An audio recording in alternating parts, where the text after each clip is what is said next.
Hey everyone. Today I'm sitting down with Sheryl. She went from a successful technology leader to a thriving leadership coach, having her own business. And today we're going to be breaking down exactly how she made that pivot and maybe how you can do the same thing too. So thank you so much for being with us, Sheryl. I would love if we could start with just sharing a little bit about yourself, your journey, and what sparked the idea of pivoting. Thank you so much, Elaine. I really appreciate you having me here today. My background is as a technology leader, but I started that back in the year 2000. So I'm dating myself a little bit, but 25 years ago, I joined Accenture, which was a management consulting firm. But really quickly, I learned that my specialty was not so much the technology itself. So if you ask me to code and do things like that, it's not my wheelhouse, but what I am really good at is communicating and getting to the heart of what's stopping an organization from really changing. To me,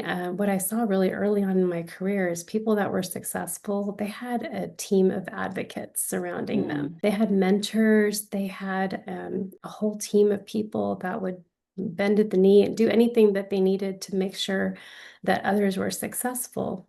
And so I saw that people who had those coaches and mentors and leaders surrounding them that believed in them, that helped them to thrive, they were the most successful people because they had people that were helping them. They weren't doing it alone, and they could also capture the hearts and minds of the people that they were leading. And so when you have a leader that believes in you, motivates you, wants you to be successful, you will go to the end of the earth for them because you know that they're champions for you and they want you to be successful. So you don't mind doing that because they'll do it for you too. So to me, where mentors can make a huge difference in other people's careers, I saw that maybe I could do this. And as a leadership coach outside of a corporate job, to me, I figured out finally a way to monetize it and how to do it. And I went and got the training, the skills. I developed my knowledge so that I could monetize it. And then I decided to just go out and take a chance and to do it full time. So many people dream of leaving their corporate job, but they are too afraid to take the leap. What really, I guess, drove you to pull that trigger? Well, I'm going to be really honest here and share that kept getting promoted and moved to new roles and new opportunities. And I ended up in a role that was just a really bad fit for Mm. my skill set, my passions. It was a very technical role, really poor fit in terms of skills, interest, ability.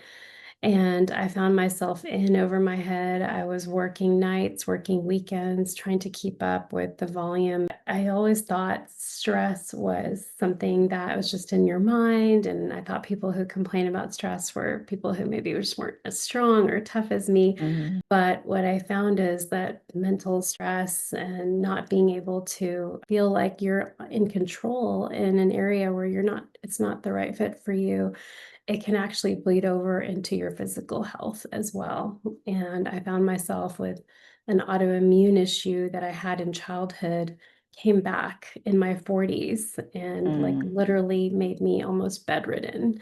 Wow. And so I really had to leave for the sake of my health to recover myself and get back on track. And I had to make a lot of changes to my life, not only in terms of like the work I do, but in terms of how I was taking care of my health. I was forced to take almost a year off just to recover my health. And yeah, my husband said, I don't doesn't matter what kind of role you're in, your title, it's not worth the cost of your health. And so I had to step away.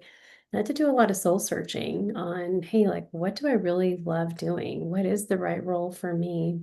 And I really wanted more control over the type of work I do and also the people I work with.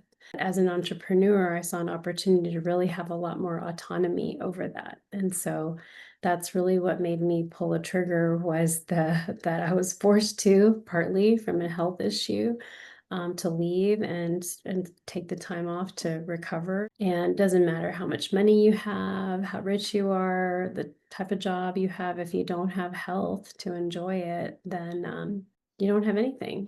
And Yeah. so that really forced me to make a change. And then that was really what made me make the pivot. You mentioned that you had to do some soul searching to kind Mhm. of figure out what's next for you. Did you intentionally go down this path, or did you kind of just figure it out along the way? Yeah, so this is a great question. I will say I totally had to figure it out on the way. I did not like always envision myself doing this at all. As a child of two Indian immigrants' parents, it's only doctor, lawyer, engineer, or Mm. consultant is also a good job, if you will. Yeah. But actually, when I was, at my last corporate job, I met a coach myself, and somebody Mm. just said, "You really need to meet this woman. She's, internal, and she's a full-time employee as well, and she might be able to help you figure out what to do." Because I knew I was not in the right fit, but I didn't know what to do. And so I met her and I had a couple coaching sessions with her. I didn't know at the time that they were coaching sessions, but she was just talking to me and asking me questions about my values and what's important to me. And it was really her that kind of inspired me to make a change initially. And then, like I said, I had to focus on my health for, almost the next year, probably 6 to 9 months. But I didn't really understand how to go get clients. So that Mm. part was a gap. And so I had to just kind of figure it out along the way. I did not have a good plan going into this. And in retrospect, I wish I did. But, you figure it out as you go sometimes. Yeah, and we'll circle back, I think, to that landing your first few clients because I think I'm Mhm. super curious, and I'm sure those out there are super curious how that happens. But how did you go about establishing yourself as a coach? Yeah. So my first steps to establish myself as a coach was getting good at my craft. I think that I learned what it is to be a coach because I think a lot of people have a false misconception about what coaching is, and they think that a good coach is going to tell them what to do. But actually, as an ICF accredited coach, we learned that people in their own hearts, they know what the right Mm. steps are for them. But usually there's probably a belief, a negative self-limiting belief, or a fear, a distraction, maybe a bad habit, something that's blocking them, and that's in their way, that's stopping them from doing what they want to do. And so my first steps were really just learning my craft, how to be a coach. So I took classes. The networking piece was where I really needed to build momentum, is learning who are my niche customers, like who are the people that believe what I believe about leadership, about coaching in general. Like some people, they're like, I want you to come in and tell me steps 1 to 10, what to do. Tell me what to do.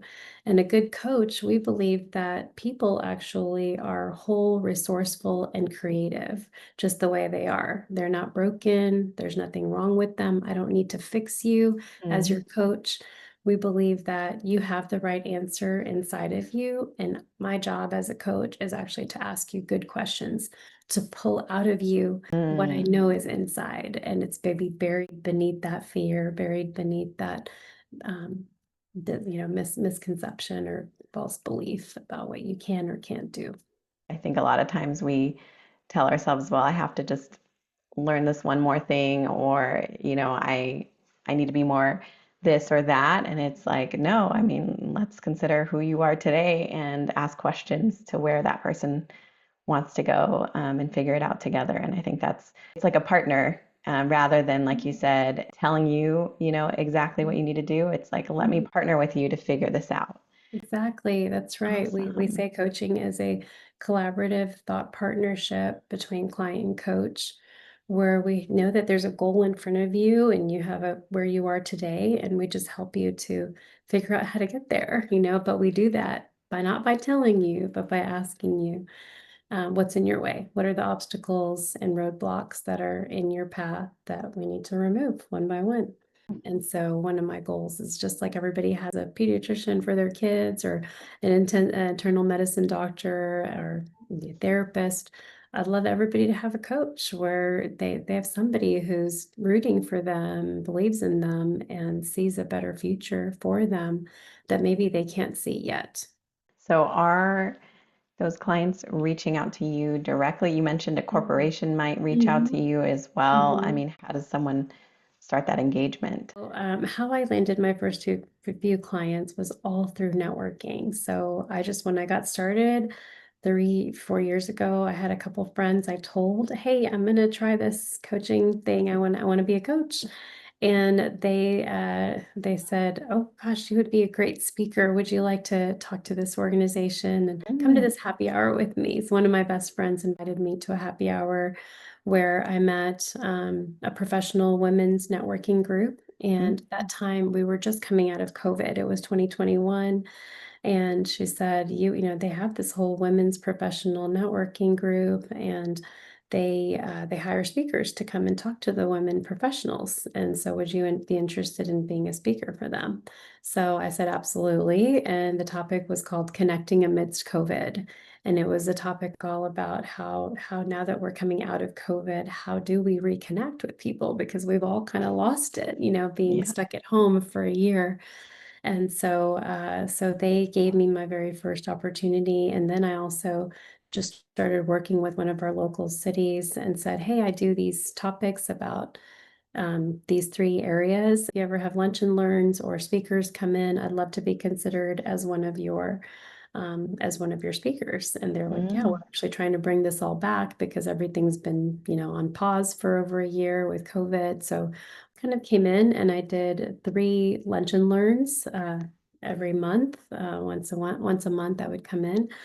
And then I did it for so little money. I was really undercharging because I was thinking about, oh, it's only for 1 hour speaking. I didn't think about, well, I'm spending about 60 to 80 hours preparing for that 1 hour, mm, you know, creating the presentation, creating the slides, memorizing all of the words I'm going to say.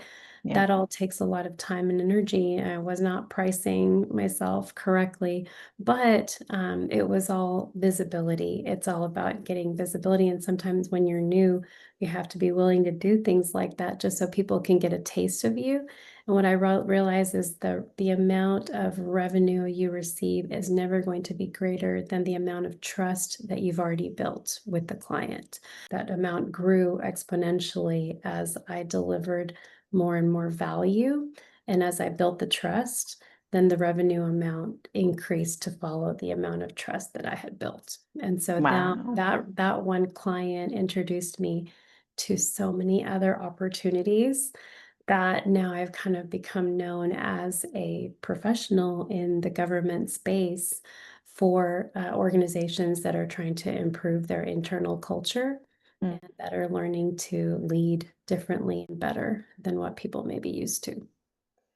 I never thought about trust and revenue as a math equation. And I feel like Mhm. now, seeing it so clearly, you're so right. You can only grow if you come out the other side and the person feels that they gained the value that they thought they would, and you almost, like you said, over delivered. So, Mhm. really, when you're starting to grow your business, is it more clients that you look for, the pricing? Is it enhancing your service offerings? Yes, that's a great question. So it was a combination of different things. One is I definitely increased my pricing. That is a factor, but it was really also the quality of my networking. I had spent a lot of energy my first 2 years really just focused on getting good at my craft, at becoming the best coach I could be. Then I thought if I'm a really good coach, then the clients will just come to me.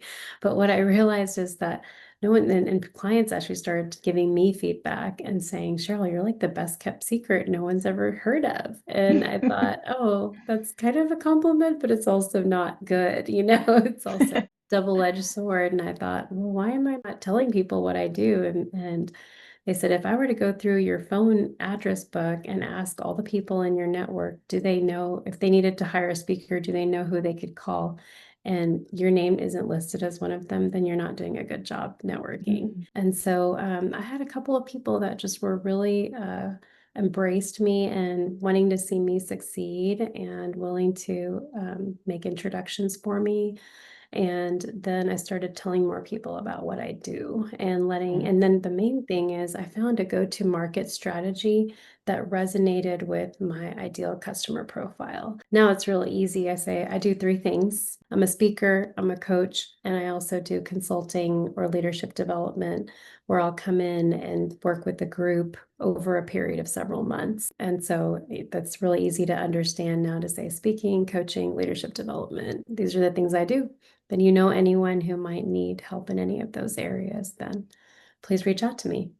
So it sounds like, you've kind of fully embraced this new path. So how did your mindset shift to kind of move towards that entrepreneurial mindset rather than when you were working in a corporate leadership role? I think that my mindset shift to how do I help each person and what are my goals? Like in a corporation, the company tells you what your goals are going to be. And as an entrepreneur, you have to create the vision yourself. You have to be able to see and imagine what your success is going to look like. Like for me, I measure my success as the number of people I impacted. If that's one of my own metrics of how many people did I impact last year compared to this year, compared to next year. Starting conversations with people just authentically, not knowing where they're going to end up, just Yep. to think that maybe this is going to build my network one day. And that person who helped me here might end up being a huge person in my story that connects me to all the right opportunities. You drive your own ship as an entrepreneur, and I think that's hard because as an entrepreneur, we don't have tough deadlines. And so the last couple years shifting to a mindset of no, these are hard goals. Like I have to hit this revenue target every month, every week, and make sure I'm letting people know what I do, and then also keeping the relationship warm. I think shifting my mindset to how can I add value for them? What can I do for them? How do I show them who I am? Like if I'm giving a presentation here, could I invite them to come in, or could I invite people to networking opportunities that might be Mm, helpful for them too? And joining organizations that can help me, not just joining them with the intention to receive, but also with the intention to give. So yep. I'm running for the board this fall for the International Coaching Federation North Texas Wow. chapter. And how do I surround myself with people that are going to speak my name in the room before, so I don't have to, or maybe I'm not there to speak my own name, but is there someone there that's going to speak it for me? So Wow, that is incredible. And I love that you're giving back as well, because I'm sure you'll be helping a lot of folks that are just getting, on this path and maybe feel intimidated. I guess with that being said, if you had to start from scratch, what are the key steps that you would take Mhm. to build your business back all over again? First, developing your craft and then figuring out your go-to-market strategy of where to spend your time and energy and who do you want to attract. And then also surrounding myself with, I wish I had done this earlier, building my own board of directors. This is a topic I speak to a lot of organizations about, is who is on your board of directors. Every nonprofit or company has a board of directors that is looking at their moves, figuring out, are they spending money on the right things? Are they challenging themselves? Are they growing to the potential revenue size they want to be? And are they putting the right foundations in place to get to that place they're trying to go? And so when I shifted to building my own board of directors in my business of, hey, who are the people that are going to challenge me? Who's going to ask me the hard questions? Who's going to say, Sheryl, when are you going to get that website built? The people that are going to challenge you respectfully with love, but having that team of people to make sure that I'm successful. If I had to start from scratch, I would have spent more time building, like asking for help. And I think there's a lot of time I've wasted spinning cycles on trying to figure out something I have no idea on, when there was a person right under my nose who knew it easily, could tell you in their sleep how to do it. But I was too afraid, and maybe it's my own ego that prevented me from asking for help. So if someone watching is, feeling like they're totally resonating with this and they want to start right now, what is one step that they could do right after this video to make progress, to take that first step? What would you challenge them to do? I'd say the first thing is find someone who's done it already. Just find one person who is doing what you dream about doing, and ask them if you can have coffee. Just ask them to have coffee and see if they'll share their story with you. And then, like I said, just don't be afraid to ask for help. If there's like, if it was coaching, I would say go sign up for an ICF accredited coaching program if they're really Mm, trying to be a coach.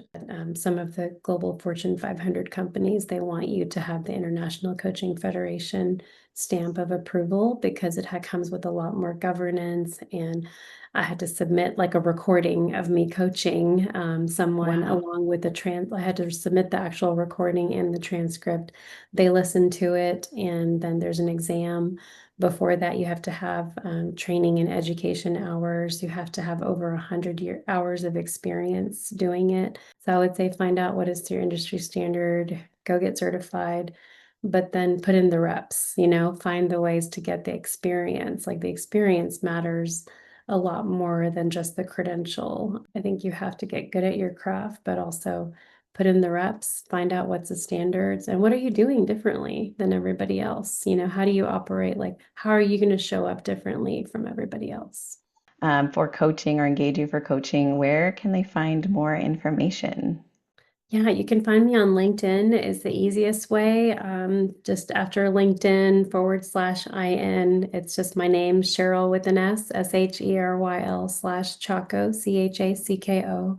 Or I did recently start an Instagram page. You can follow that at innovative.engagement. So INNOVATIVE.engagement. Oh, well, thank you so much. We really, really hope that we inspired some of you all to, follow through with what you're being called to in life, whether that be coaching, speaking, or any other dream.